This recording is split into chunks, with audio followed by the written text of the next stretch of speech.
Welcome, you guys, to Shine Campus. Today, we're going to be discussing the key to deeper connection in relationships and looking at how we can help you guys to get to a different point in our relationship. And so, my question to you is: have you ever been in relationship feeling like this is roommate status? We are like roommates in this scenario. And if you've been in that scenario, have you been able to get out of it?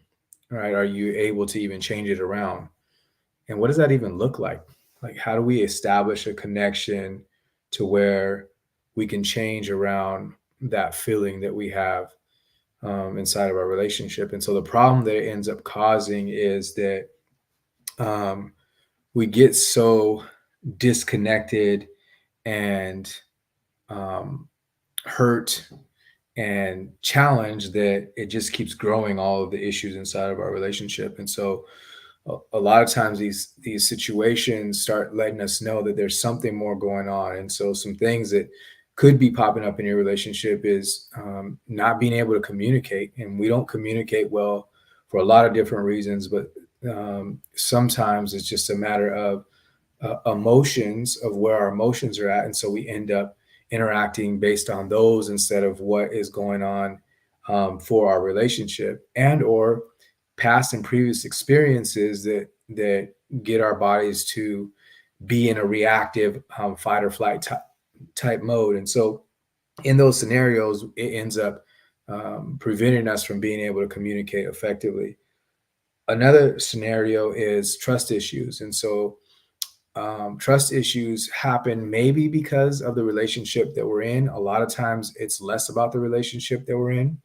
But either way, it's the idea that I can't trust myself to really experience the hard part of me doing this differently. Right. And if that's the case, we end up doing communication or interaction or even connection in a way that is more about us saving ourselves and keeping ourselves protected than it is about about making our relationship do better. And then the last thing that I think we see that kind of creates a problem for us is the idea of us just having different kinds of values and expectations from each other. And I think that that's inevitable because luckily we're two different people and we come from different things that have happened in our life. We come from different families. There's been a lot of things that have made sense to us all the way up into this time. And now it's this situation may be challenging us. Our relationship may be challenging us to do things different. And so it feels like, man, how am I going to change, or why should I be the one to change? Right. And so these expectations that we have in our relationships and values that we've established before our relationship, when we come in, a lot of times putting it all together is super difficult. And so these create some of the problems that we see when it comes time to us being able to have a better closer relationship.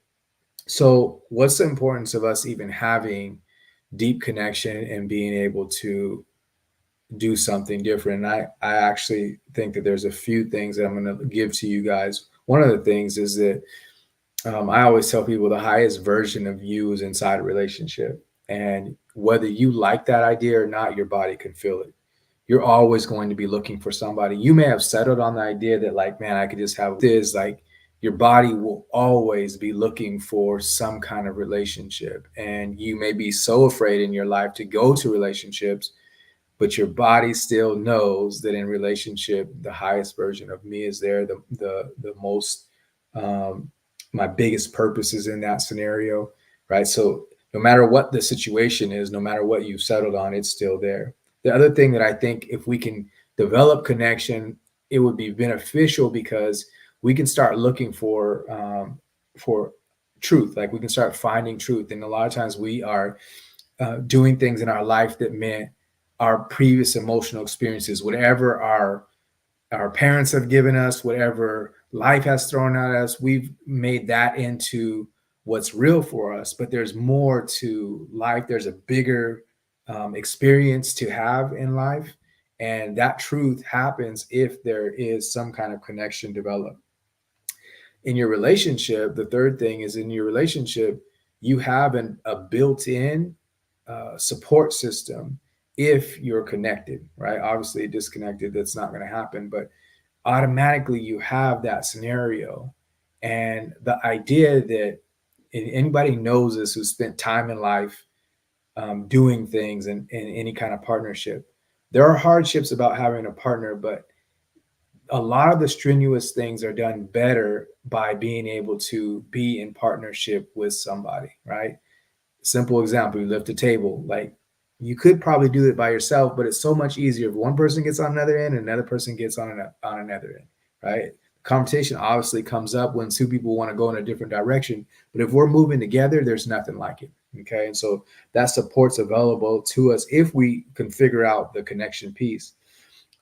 Healing and forgiveness is something that we all are going to need to do at some rate. And in connections, when we have connections, our connections help to facilitate that. Why is that? Well, that connection that we have gives us a place. Like, if somebody's wrapping their arms around me, and it doesn't matter if I have to forgive the world or forgive them, that soft, secure feeling allows me to separate from all the fear and anger and whatever else has developed inside of me. And so, as that's happening, I get a chance to not live in a place of hatred or hurt or punishment. Instead, I get to live in a place of forgiveness and healing, which is a whole lot more peaceful to my body.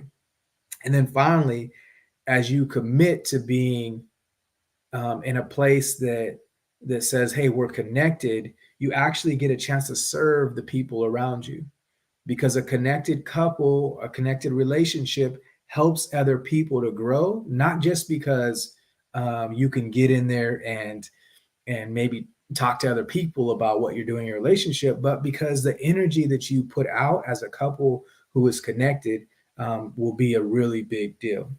All right. So there's this quote that I wrote down because I remember, or because I love the way that it talks about connection. And Brene Brown's one of my favorites. She's actually, for people who don't know, she's an expert on vulnerability and connection. She's done tons of research on it.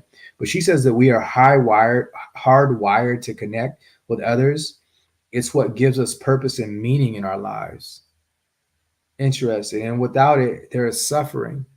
So this is the big kicker here that we're going to miss out on if we don't pay attention to. Without the connection, right? She actually says that we're hardwired to doing connection. And so without that, if we're not doing it, it means that we're going to insert suffering into our lives. So if you look at your suffering right now, wherever you're at in your relationship or whatever the scenario is, then connection is probably missing at some rate, right? And so sometimes there are scenarios that we cannot prevent where we have a disconnect, but in our relationships, there's some things that we can actually do. So what are the things that we can do to create connection and make sure that we don't put suffering into our own bodies by not doing it? I wrote down, I have 6 things that I'll give you guys. The first thing that I would say will help you to create connection in your relationship is seems like a simple idea, but I think it's really difficult. Love and kindness. So often, our motives are based on what our emotional status is, and so we're interacting based on our emotions instead of being loving and kind towards the person that we're loving, right? And it could be small things, and this is a challenge because it seems like, man, that little piece of sand won't work. Well, that piece of sand won't work. Like, that piece of sand is not a big deal. Before you know it, tons of pieces of sand. It's a lot of stuff. Like, it adds up. And so you got to be willing to do that inside of your relationship. Put those little pieces of sand in your relationship as much as possible. And so something that might help you with that as a practical is some kind of daily affirmations towards your partner, even for yourself, to help get you in that emotional place to do that. And then I've mentioned like little pieces of sand, like find ways on daily basis to perform some kind of act of love or kindness towards your partner. And you keep a memory or a log of that scenario. The second thing is to respect and honor. And so respect and honor just isn't, it's not like how your parents maybe taught you, like, hey, you need to respect me. Respect and honor means like you're trying to put your partner on a pedestal, right? One of my favorite things to assign to couples is make a shrine of your partner around you, right? And so if you can make a shrine somewhere, it doesn't need to be where you're going to see it more frequently. It could be in your phone or on your laptop, or somehow you need to be able to have some kind of shrine to where you're honoring your partner and really holding them in high regard. Okay, so that's for you to build that inside of you. But what about how you're treating and interacting with them? A lot of times we're missing that. We don't have a respect for them and we're not thinking of them highly. Matter of fact, they're getting on our nerves more than we even respect them. And so if you were to turn that around and find the things that you can respect about them and start creating that inside of your mind and your body and your interaction before you even can say that they absolutely are it, then it helps to kind of create that. And that's an interesting thing that happens is even though you might feel like, well, sometimes they are respectable. So I don't know if I could respect them all the time. It might actually happen the opposite way. Your respect all the time might help create a scenario where they are respectable. The third thing is communication. And so this is a big deal to me because right now we have a marriage communication masterclass going on. And that marriage communication masterclass to me is some of the best work that I've done as far as putting together a 3-day plan. And I've actually stretched it out to 3 weeks as far as like we'll meet every Monday for the next 3 weeks. And giving you guys an opportunity to do the homework that's in there and really kind of take in what it is that I'm giving you, because in 3 hours I give tons of information that is super helpful to being able to turn your relationship around. And so in order for us to do communication better, a lot of times it's a matter of us even learning how to do it. One of the questions I have to ask at the top of this was, do you even know how to do connection, right? And a lot of us by accident just don't even really know how to do connection. Well, it's the same thing with your communication. Everything that we're talking about today as far as connection goes has a lot to do with how you're communicating, not just verbally, but also behaviorally. And so in our communication, marriage communication masterclass, we go into it in depth, and I promise you that it will serve your marriage. Matter of fact, there is a guarantee on it. So if for some reason you don't like what's in there, you will have the option to get a full money back guarantee. All right. So communication is a big deal. You can do things that like check-ins that will help you to ask your partner, hey, what's really going on about this scenario? And what I found that in communication, a lot of times the part that's missing is our willingness to really just listen without having to protect ourselves or having to go at each other as soon as somebody says something wrong.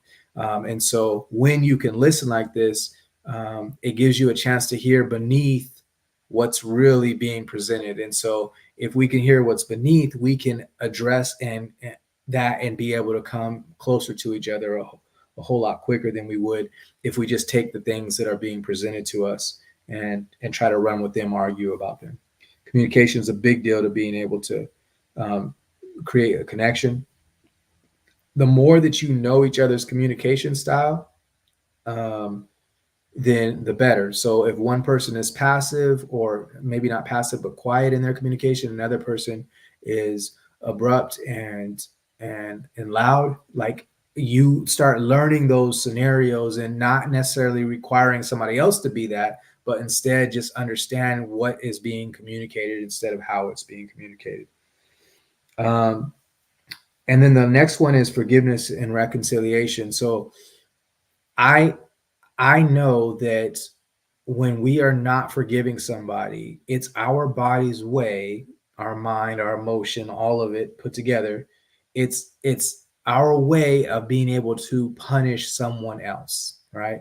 Which fully makes sense, because usually when we're having to choose between forgiving or not forgiving, it's because somebody hurt us. Well, if I can't forgive, then I'm the one causing my own suffering now, because at the end of forgiveness is my let go. It doesn't say that the other person's behavior was good or bad or anything else. All forgiveness does is give me space to be able to do something different. And so, us being able to create a culture like that inside of our relationship is huge, but it's helpful if we have space for apologies. And so apologies need two things. One is the willingness to give the apology, but it also needs people to be in a space to receive or interact with that apology, right? So if you don't make it safe in a safe environment to give an apology, you're less likely to get one, right? If you're not ready to be in a place where you can apologize, you're less likely to give one. So it's up to us to create a culture that allows for us to apologize sincerely and interact with each other that way. And then being able to forgive sometimes needs a conversation before the heated moment. So I would say put this in your couple's emergency plans, where you have this idea that we actually have a way of us being able to forgive each other, right? And you could draw that up for whatever you as a couple wants that to look like. The next thing, so we have two more. The next thing is for you to be able to really pull together in your relationship. And so sometimes we want to go about things in different ways, and that's okay at some rate. But there needs to be some kind of joint goals that you guys do. And so create situations or pockets in your relationship where you're coming up with those joint ventures, so to speak, and stick with those things as long as possible. What is our goal in our relationship? Even if it's just to do our relationship well, how are we doing that, and how are we marking that for us? And then you could do other things that mean cooperation with each other, whether it's doing some kind of sport event or volunteering together, or different kinds of scenarios in the community that you could help to kind of cultivate the unity in your relationship. And then finally, you have to have a commitment and a faithfulness. And so I think faithfulness, whenever you talk about it, you could think about it in a couple of ways. One, some people might think about it in a cheating. Like, I do agree that you got to be faithful to whatever circumstance that you agreed to in your relationship. So that part's important. But the other thing that I think is, if we talk about faithfulness too, is believing that your relationship will go well, right? Believing that it will happen the way that it's supposed to happen. And to be honest, that's part of what cheating is, that you're believing that things won't go well if you're not cheating, right? So no matter what, it's still the same concept. I want you to really believe in your relationship as if it will go well. Be faithful about how your relationship will go, right? And your commitment helps you to be able to do that. So making a commitment to your relationship, um, by yourself first, but then together as partners, will really help to build those connections. So you guys could go back and rewind the tape. So me doing a review would just be a waste of your time, because you can always go back and rewind the video. But take those 6 right there and use them to help foster a deeper connection inside of your relationship.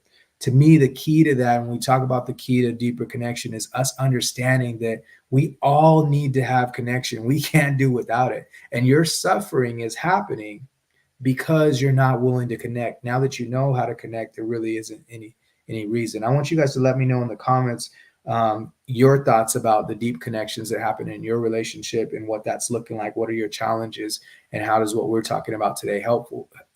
How's it helpful with that?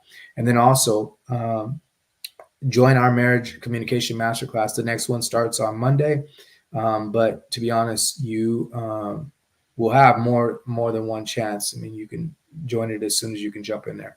All right, we'll talk to you guys soon. Have a good day.